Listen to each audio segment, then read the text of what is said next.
सभी को जय मसीह की। हम पिछले दिनों से अनादिकाल के परमेश्वर का विषय सीखते आ रहे हैं और इससे पिछले भाग में हमने देखा कि जब एक भाई या बहन अनादिकाल के परमेश्वर की खोज करता है तो परमेश्वर उनको किन किन आशीषों से नवाजता है। आइए सर झुकाएं, प्रार्थना करें। महान जीवते परमेश्वर अनुग्रहकारी प्रभु, आप हमें ज्ञान बुद्धि समझ दो। पवित्र आत्मा, आप हमारे अध्यापक हैं, आप हमें सिखाएं। हमारी ज्ञान बुद्धि समझ प्रभु यीशु मसीह के नाम में खुल जाए। तेरा जीवता वचन हम सभी को एक एक को समझ में आए। प्रभु यीशु मसीह के नाम से मांगते, सुनो और ग्रहण करो, आमीन।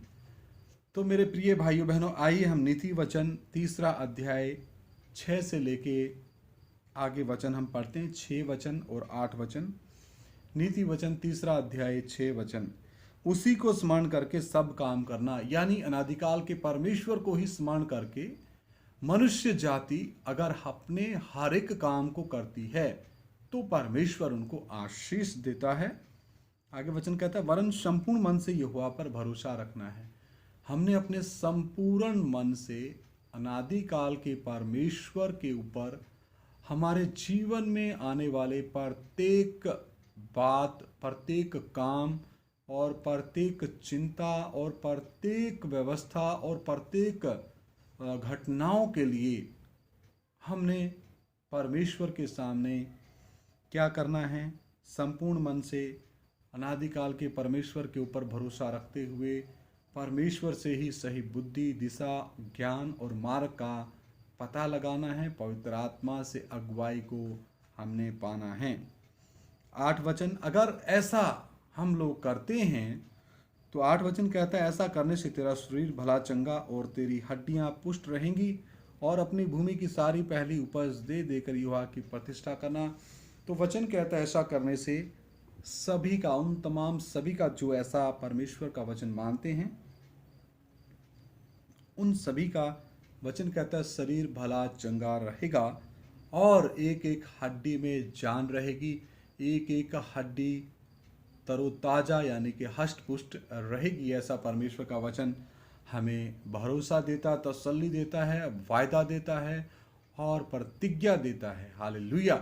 और परमेश्वर का वचन, एक एक वचन सत्य है, एक एक वचन ताया हुआ है।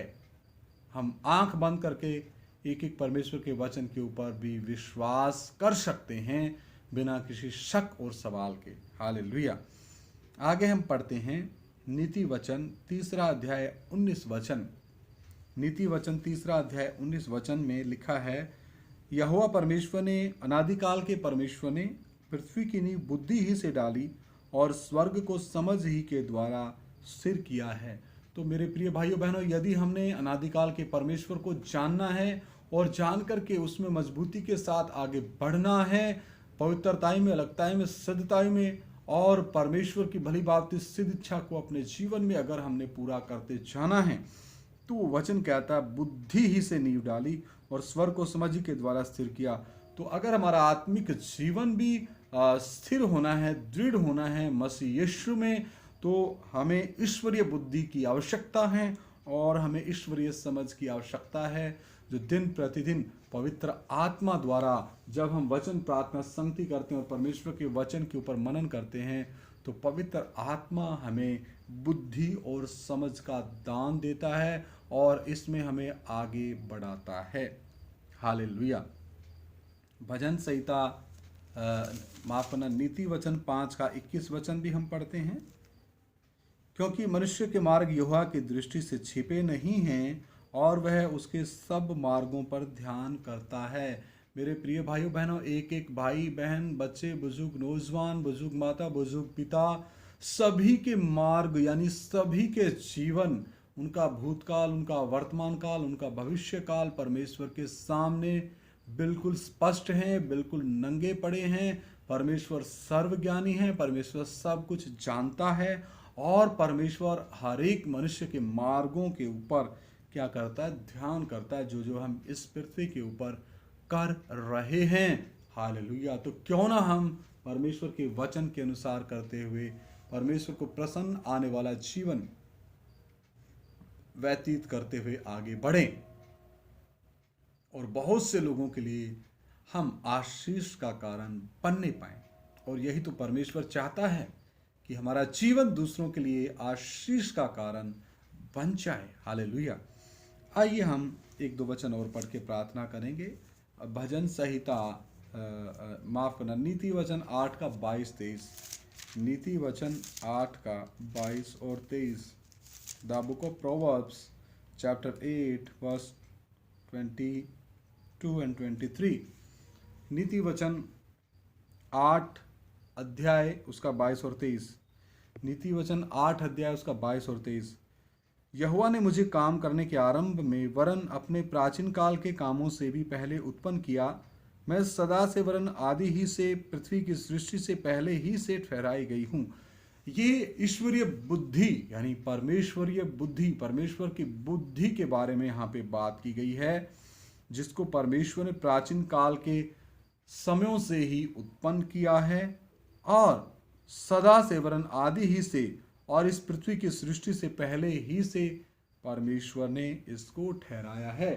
तो क्यों ना हम उसी बुद्धि की प्राप्ति के लिए यत्न से अपने परमेश्वर प्रभु यीशु मसीह के सामने घुटने टिका करके विनती करें कि प्रभु, मुझे आपके वचनों को जिस पवित्र आत्मा ने लिखा वही पवित्र आत्मा मुझे दे और वही पवित्र आत्मा वचन का प्रकाशन और वचन के भेदों को और वचन को समझने की बुद्धि मुझे दे, ताकि मैं परमेश्वर की इच्छा को अपने जीवनों में पूरा करने की तरफ अग्रसर होता जाऊं।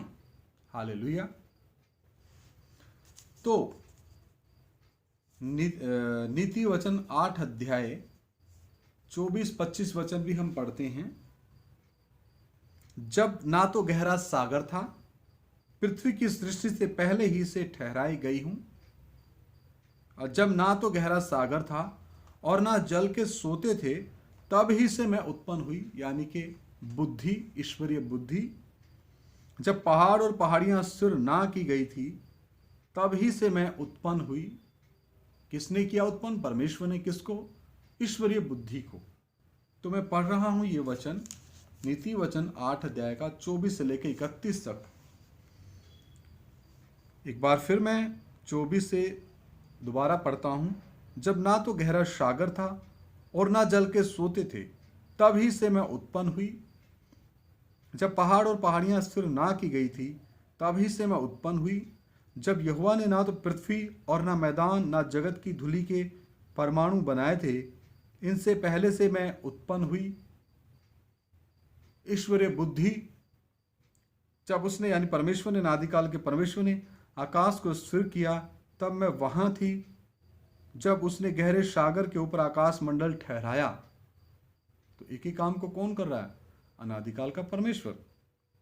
जब उसने आकाश मंडल को ऊपर से स्थिर किया और गहरे सागर के सोते फूट निकले, जब उसने समुद्र की सीमा ठहराई कि जल उसकी आज्ञा का उल्लंघन ना कर सके, और जब वह पृथ्वी की नींव की डोरी लगाता था, तब मैं कारीगर सी उसके पास थी और प्रतिदिन मैं उसकी प्रसन्नता थी और हर समय उसके सामने आनंदित रहती थी। मैं उसकी बसाई हुई पृथ्वी से प्रसन्न थी और मेरा सुख मनुष्य की संगति से होता था।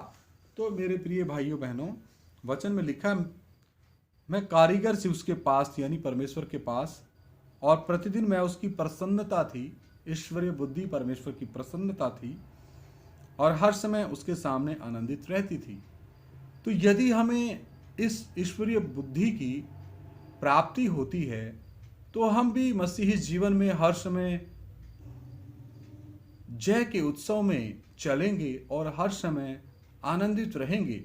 उस समय फिलिपियो 4:4 कि सदा आनंदित रहो, मैं फिर कहता हूं सदा आनंदित रहो, वो वचन हमारे जीवन में पूरा होता है यदि हमारे पास परमेश्वर की ईश्वरीय बुद्धि हमारे हृदय में, हमारे ज्ञान बुद्धि समझ में वास करती है।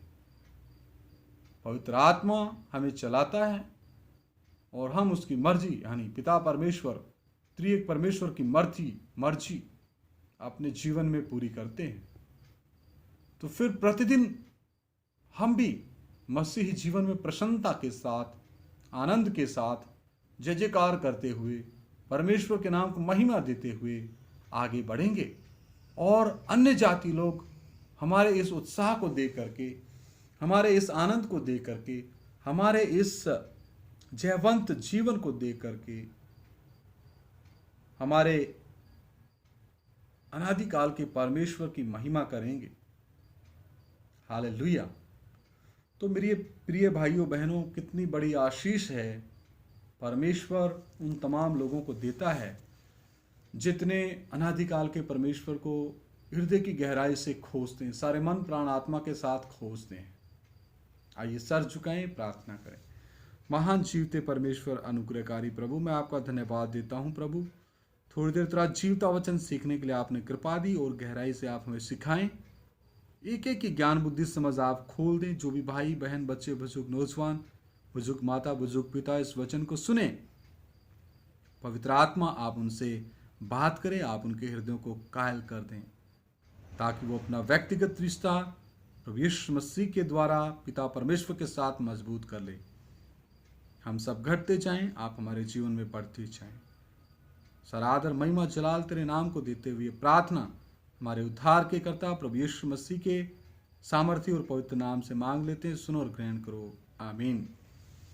सभी को जय मसीह की। परमेश्वर आप सभी को बहुतायत से आशीष दे। मारानाथा।